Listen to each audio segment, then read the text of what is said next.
If you want super clear pond water, one of the best things that you can do is add a bog filter.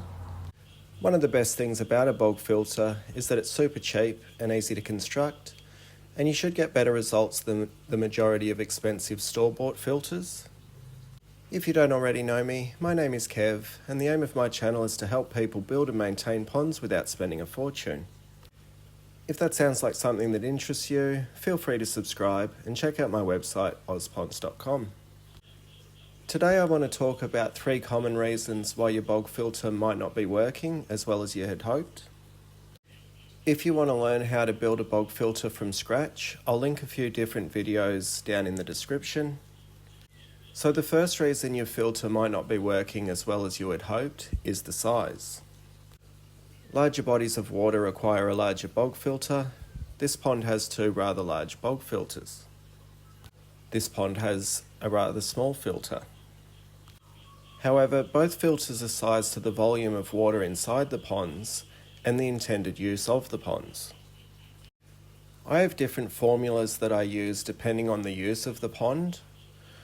On my website I have a very cheap PDF that contains all the formulas I use when I build my ponds. But basically for me, a bog filter can be as small as 5% of the volume of the pond for say a simple wildlife pond, and it can be as big as, well, anything. The larger the biological load the pond needs to process, the larger the bog filter needs to be. Biological load just refers to the life, or things that were once alive, inside the pond. For example, the bigger the fish, the larger the biological load. The more you feed the fish, the larger the biological load. The more leaf material decaying inside the pond, the larger the biological load.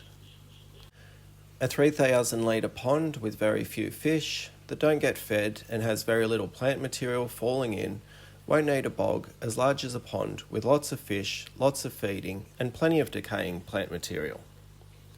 If your water isn't clear, there's too much biological load in relation to the size of the filter. It's really that simple.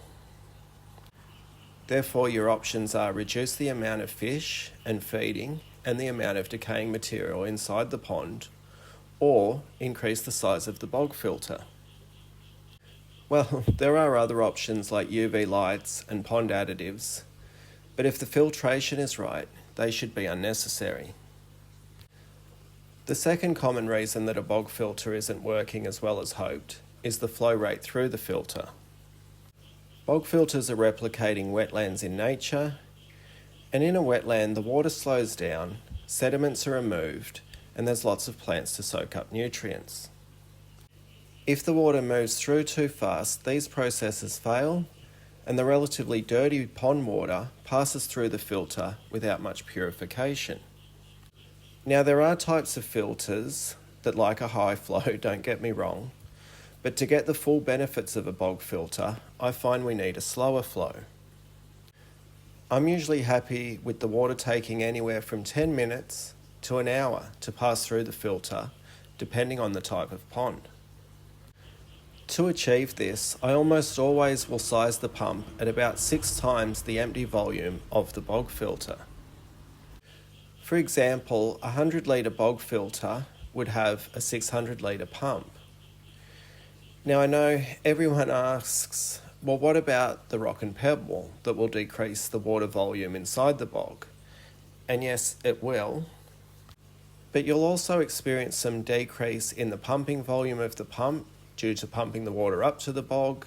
There'll be friction in the pipework and maybe some back pressure from pumping the water into the base of the bog.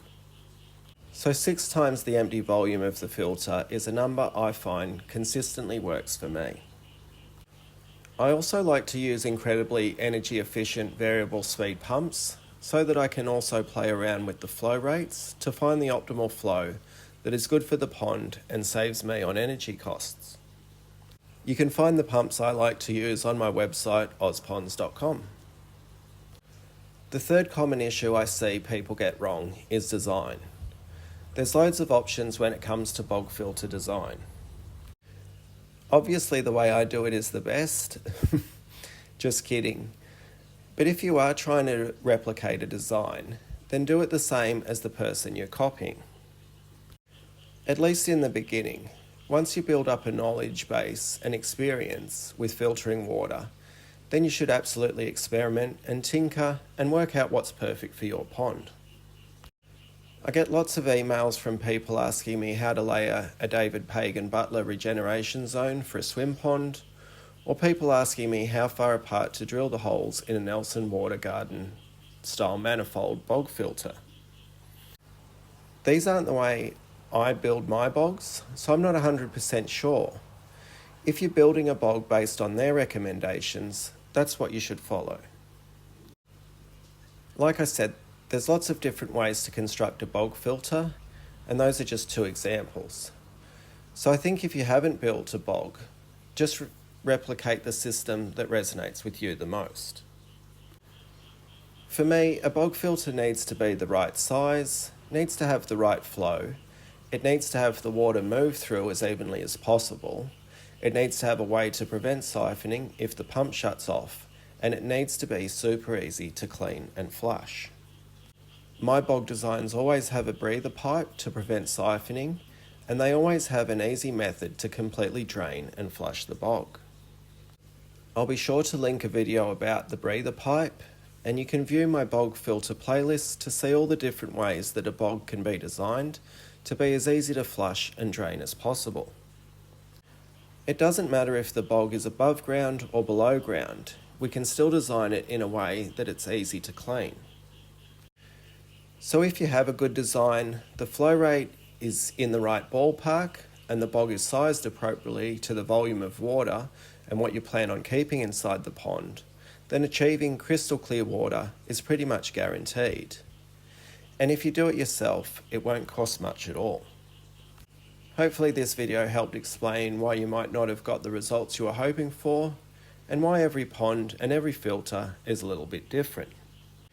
If you like the way I build and the lazy way I maintain my ponds, be sure to check out ozponds.com for helpful articles and products. Thanks for watching. See ya.